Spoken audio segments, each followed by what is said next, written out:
క్రీడా విధానాల ద్వారా తెలంగాణ రాష్ట్రం దేశానికే ఆదర్శంగా ఉండే విధంగా తీర్చిదిద్దడానికి వచ్చేసిన మీ అందరికీ మనస్ఫూర్తిగా అభినందనలు తెలియజేస్తున్నా. ఈ కార్యక్రమం చాలా లోతుగా ఆలోచన చేసి తీసుకుంటున్న కార్యక్రమం. క్రీడా విధానం లేకపోవడము, ముఖ్యంగా యువత క్రీడా మైదానాలలో లేకపోవడం వల్ల పట్టణ ప్రాంతాలలో పాఠశాలల నుంచి మొదలు పెడితే కళాశాలల వరకు, యూనివర్సిటీల వరకు ఒక పెడదోరని పట్టే అవకాశాలు స్పష్టంగా కనిపిస్తున్నాయి. ఈ మధ్యకాలంలో drugs related cases, Telangana state government has established one eagle force, eagle eye on drugs, ganja, other illegal activities. We have found most of the students, particularly rich family, otherwise one of the best college students, they have involved in this activities act. అందుకే ఈ విధానాలు లేకపోవడం వల్ల క్రీడలని రాష్ట్ర ప్రభుత్వాలు దేశంలో ప్రోత్సహించకపోవడం వల్ల ఈ మాదక ద్రవ్యాల ప్రమాదం వేగంగా మన దేశం వైపు, మన రాష్ట్రం వైపు, మన పట్టణం హైదరాబాద్ వైపు ప్రమాదం ముంచుకొస్తున్నది. అందుకే తెలంగాణ రాష్ట్ర ప్రభుత్వం ఆలోచన చేసి చైతన్యానికి, పోరాటానికి మారుపేరైన తెలంగాణ, ఆనాడు తెలంగాణ ప్రాంతం నిజాం రాచరికం నుంచి సాయుధ రైతాంగ పోరాటం ద్వారా ఒక పోరాట స్ఫూర్తిని నింపి స్వతంత్రం సాధించుకున్న ఈ ప్రాంతం ఉమ్మడి రాష్ట్రంలో ఉద్యమాల ద్వారానే తెలంగాణ రాష్ట్రాన్ని సాధించుకున్న ఈ ప్రాంతం, ఉద్యమంలో ముందు భాగాన నిలబడి పోరాటం చేసిన యువత ఈరోజు దశ దిశ లేకపోవడము, ప్రభుత్వాలకు సరైన విధానాలు లేకపోవడం వల్ల వ్యసనాల వైపు వేగంగా ప్రయాణం చేస్తున్నారు. అందుకే పోరాట స్ఫూర్తి చైతన్యం ఉన్న ఈ ప్రాంతం క్రీడలలో రాణించాలి, ప్రపంచంతోనే పోటీ పడాలి, దేశానికి గొప్ప పేరు తీసుకురావాలి అంటే తెలంగాణ రాష్ట్రానికి ఒక క్రీడా విధానం ఉండాలి అని ఆలోచన చేసి క్రీడా విధానంలో కూడా రాజకీయ జోక్యాన్ని తగ్గించాలి, క్రీడాకారుల స్ఫూర్తిని పెంచాలి అని పబ్లిక్ ప్రైవేట్ పార్ట్నర్షిప్తో ఈరోజు తెలంగాణ రాష్ట్ర ప్రభుత్వం ఒక నూతన క్రీడా విధానాన్ని తీసుకొచ్చి కార్పొరేట్ కంపెనీలలో సక్సెస్ స్టోరీ ఉన్న వాళ్ళను, క్రీడలలో దేశానికి మెడల్స్ తీసుకురావడం ద్వారా గొప్ప పేరు ప్రతిష్టలు సంపాదించిన వాళ్ళను, ఇలాంటి యూనివర్సిటీస్ని, వ్యవస్థల్ని నిర్వహించిన అనుభవం ఉన్న వాళ్ళను ఈరోజు క్రోడీకరించి తెలంగాణ రాష్ట్ర ప్రభుత్వం వాళ్ళను ప్రత్యేకంగా ఆహ్వానించి ఈరోజు ఒక బోర్డు ఏర్పాటు చేయడం జరిగింది. ఈరోజు రాష్ట్ర ప్రభుత్వం పరిమితమైన పాత్ర పోషిస్తూ వెసులుబాటు కల్పించి ఈరోజు ఈ విధానాన్ని ముందుకు తీసుకువెళ్ళాలని, మన ప్రాంతానికి, మన నగరానికి పేరు లేదని కాదు, 1956 ఒలింపిక్స్ క్రీడలలో ఈ దేశానికి 4వ స్థానం సాధించి పెట్టిన ఫుట్బాల్ టీంలో 9 మంది క్రీడాకారులు మన హైదరాబాద్ నగరం నుంచే రిప్రజెంట్ చేసిందంటే 1956 కంటే ముందే ఈ ప్రాంతంలో క్రీడాకారులకు స్థానము ఉండే. అక్కడి నుంచి మొదలు పెడితే ఇండియన్ క్రికెట్ కెప్టెన్ అజరుద్దీన్ కావచ్చు, వివిఎస్ లక్ష్మణ్ కావచ్చు, రవికాంత్ కావచ్చు వాలీబాల్లో, ఇలా చెప్పుకుంటూ వెళ్తే రీసెంట్గా వరల్డ్ క్రికెట్ ఛాంపియన్షిప్లో సిరాజుద్దీన్ కావచ్చు, బాక్సింగ్లో నిఖత్ జరీన్ కావచ్చు, పారా ఒలింపిక్స్లో దీప్తి కావచ్చు. ఈరోజు వీళ్ళందరూ తెలంగాణ ప్రాంతంలో ముఖ్యంగా గ్రామీణ ప్రాంతం నుంచి రాణించిన క్రీడాకారులు. అందుకే సిరాజుద్దీన్కి, నిఖత్ జరీన్కి గ్రూప్ 1 జాబ్ ఇచ్చి వాళ్ళకి నగదు బహుమతి ఇచ్చి హైదరాబాద్లో ఇంటి స్థలాన్ని ఇచ్చి ఈరోజు గ్రూప్ 1 ప్రభుత్వ ఉద్యోగాలు ఇచ్చడం జరిగింది నేను ముఖ్యమంత్రి అయిన తర్వాత. పారా ఒలింపిక్స్లో మెడల్ సాధించిన దీప్తికి గ్రూప్ 2 ఉద్యోగం ఇచ్చి అవసరమైన ఇంటి స్థలము, ఆర్థికంగా ₹1 కోటి నగదు బహుమతి ఇచ్చి ఈరోజు క్రీడాకారులను ప్రోత్సహించడం జరిగింది. ఈరోజు మా ప్రభుత్వ విధానం స్పష్టం. చదువుల్లోనే కాదు, క్రీడలలో రాణిస్తే తప్పకుండా రాష్ట్ర ప్రభుత్వం మిమ్మల్ని తీర్చిదిద్దుతుంది, మీకు అండగా నిలబడుతుంది. హైదరాబాద్ నగరానికి national games in 2002, in 2003 Commonwealth Games, in 2007 World Military Games. ఇన్ని క్రీడల్ని హైదరాబాద్ నగరంలో మనం నిర్వహించినాం. ఈరోజు గచ్చిబౌలి ప్రాంతం అభివృద్ధి చెందింది అంటే అక్కడ క్రీడా మైదానాలు ఉండడం వల్లనే. కానీ మధ్యలో ఒక 10-15 సంవత్సరాలు ప్రభుత్వాలు నిర్లక్ష్యం వహించడం వల్ల ఈరోజు ఆ క్రీడా మైదానాలు అన్నీ కూడా పెళ్ళిళ్ళు చేసుకునే ఫంక్షన్ హాల్స్గా మారిపోయినాయి, లేదా ప్రైవేట్ పార్టీలు ఇచ్చుకునే సన్బర్న్ పార్టీలు ఇచ్చే వేదికలుగా మారినాయి. ఈ విధానానికి స్వస్తి పలకాలని ఒక స్పష్టమైన క్రీడా విధానాన్ని, స్పోర్ట్స్ యూనివర్సిటీ, స్పోర్ట్స్ అకాడమీలను ప్రోత్సహించాలని మొన్న జరిగిన ఒలింపిక్స్ గేమ్స్ చూసిన తర్వాత స్పష్టంగా నేను నిర్ణయించుకున్నా.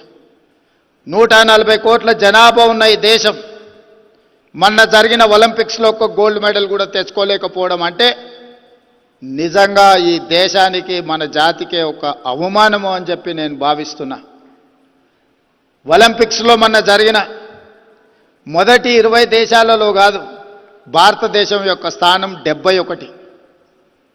మరి ప్రపంచంతోనే పోటీ పడాలనుకుంటున్న భారతదేశం క్రీడలలో ఒలింపిక్ 71వ స్థానము ఒలింపిక్స్లో అంటే మనందరం వేదిక మీద ఉన్నవాళ్లే కాదు, ఇక్కడున్న క్రీడాకారులు, క్రీడా అభిమానులు అందరూ కూడా ఆలోచన చేయాలి. అందుకే సౌత్ కొరియన్ స్పోర్ట్స్ యూనివర్సిటీ నేను విజిట్ చేసిన.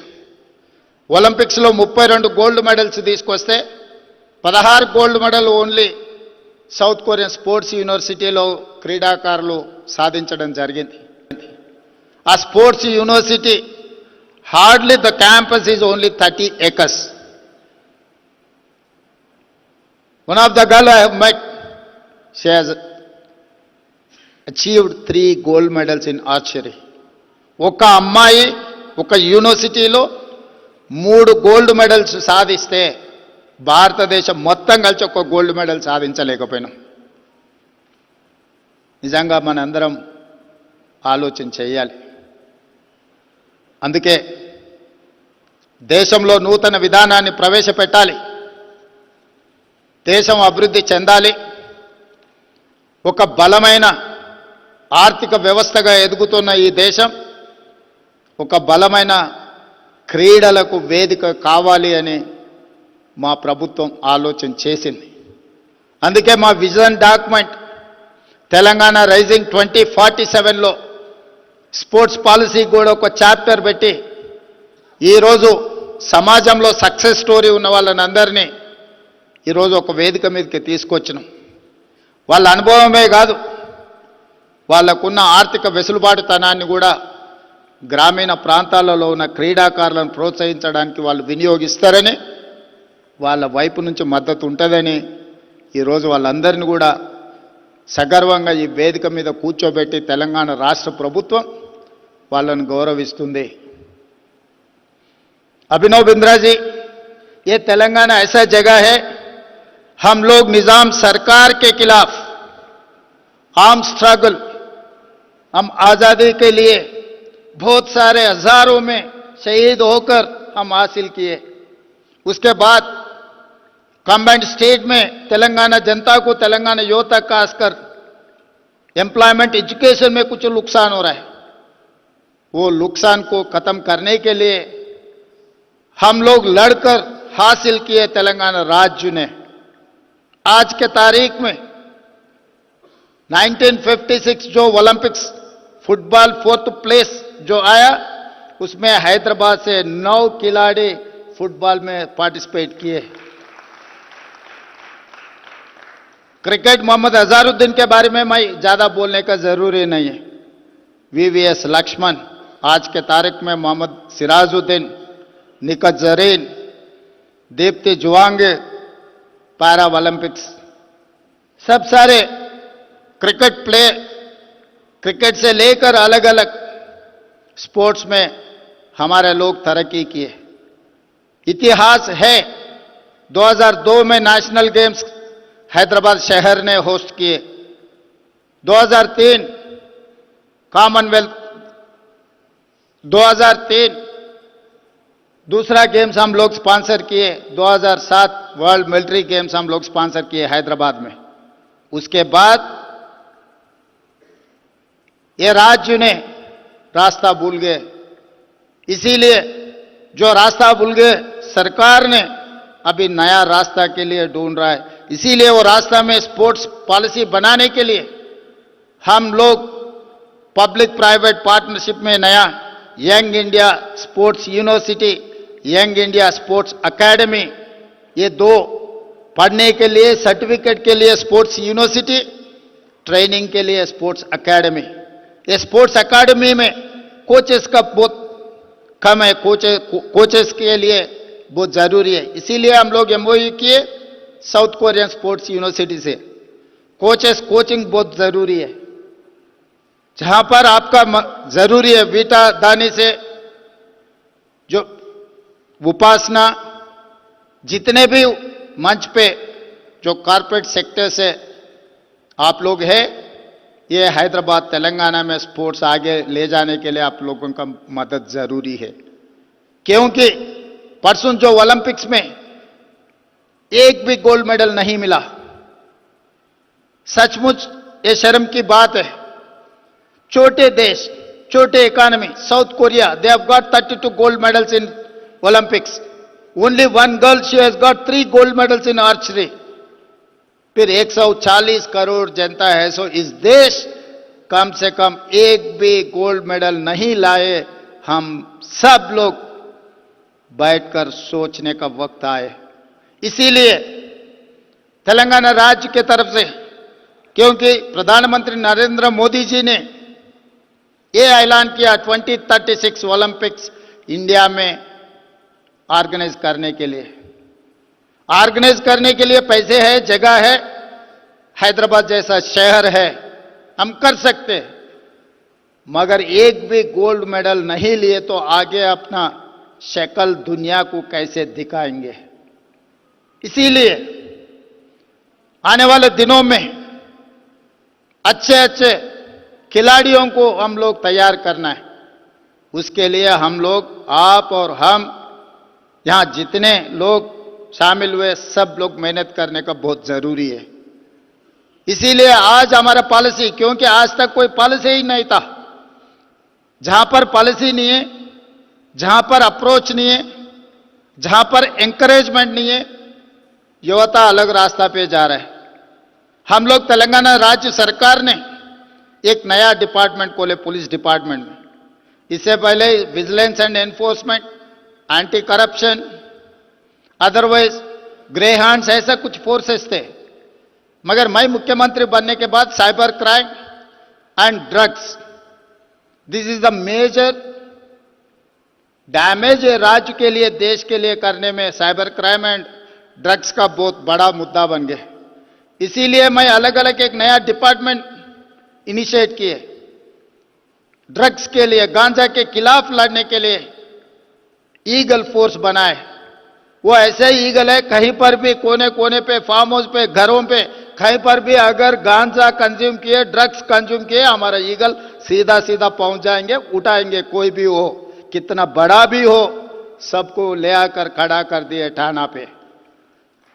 क्योंकि मैदान में जाने के लिए कोई पॉलिसी नहीं है, मैदान में क्रीड़ा स्पोर्ट्स में एंकरेजमेंट के लिए कोई पॉलिसी नहीं है। जब मैदान में जाने के लिए नहीं ये रास्ता नहीं है तो ये नौजवान पब बार ड्रग्स पे जा रहा है। दूसरे पंजाब बनाने के लिए कोशिश कर रहे हैं हैदराबाद तेलंगाना को। हर किस नहीं होने देंगे हम, है किसी को हिम्मत नहीं होना तेलंगाना में आने के लिए। गांजा ड्रग्स अगर कोई कंज्यूम करना है, कंज्यूम की बात दूर, दिमाग में सोच भी आने के लिए भी डर नहीं है तेलंगाना में। हमारे सरकार जिम्मेदारी लेंगे, ऐसे काम नहीं होने देंगे, किसी को अंदर नहीं आने देंगे। इसीलिए हम लोग आज ये स्पोर्ट्स पॉलिसी लागू किए, क्योंकि we have to engage youth in sports and games, then only they will come in the ground, they will build our nation. इसीलिए हम लोग 2026 ఏందన్నా జితాను మనం స్పోర్ట్స్ మినిస్టర్ 2026 మనకి ఏమని అడిగినాం కదా, what is that, Mansukh Mandaviya అనేదో లెటర్ ఇచ్చి వచ్చిన కదా స్పోర్ట్స్ ఇక్కడ। 2026 खेलो इंडिया तेलंगाना होस्ट करने के लिए मनसुख मांडविया जी से हम लोग दरखास्त किए। ओलंपिक्स में भी 2 वर्टिकल्स तेलंगाना होस्ट करने के लिए हम लोग केंद्रीय सरकार से हम गुजारिश किए। इसीलिए ये सब सारे करना है तो हम लोग तैयारी करना, तैयारी के लिए आप लोगों का मदद बहुत जरूरी है।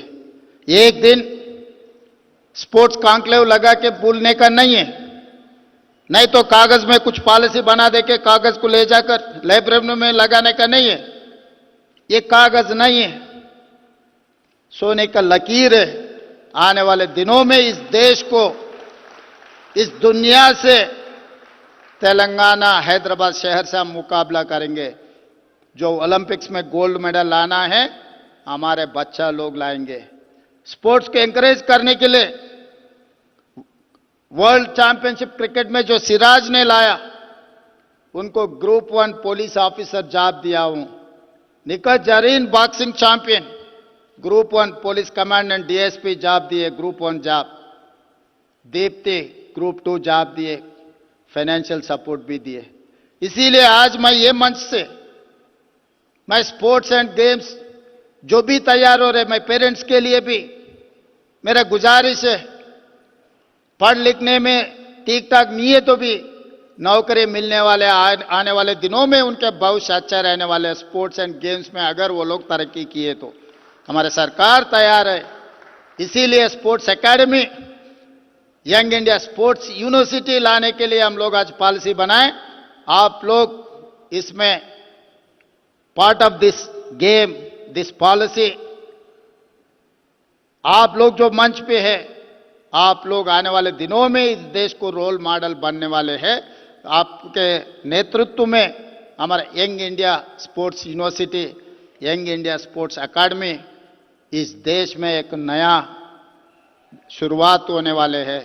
इसीलिए मैं आप सबको अभिनंदन करना चाहता हूं, वेलकम करना चाहता हूं तेलंगाना राज्य के तरफ से। आपको जो मदद जरूरी है, one phone call away. Sports के लिए आधी रात को तेलंगाना सरकार हाजिर हो जाएंगे। जो मांगे वो मंजूर करने के लिए हम तैयार हैं। 3 लाख करोड़ रुपए बजट है, हम लोग दूसरे में वो पैसे इस्तेमाल कर रहा है, मगर आज के तारीख में स्पोर्ट्स के लिए हम बजट अलोकेट कर देंगे। आप लोग जो पॉलिसी बनाएंगे, जो आगे ले जाने के लिए कोशिश करेंगे, तेलंगाना सरकार के तरफ से आपको मदद रहेंगे। आप कोऑर्डिनेशन कर दे के तेलंगाना के नाम इस देश में, दुनिया में तरक्की करने का जिम्मेदारी आप लोग जो मंच पे बैठा हुआ है, आप सब लोगों का जिम्मेदारी है। आपको मदद करने का जिम्मेदारी मेरा है। धन्यवाद मित्रों।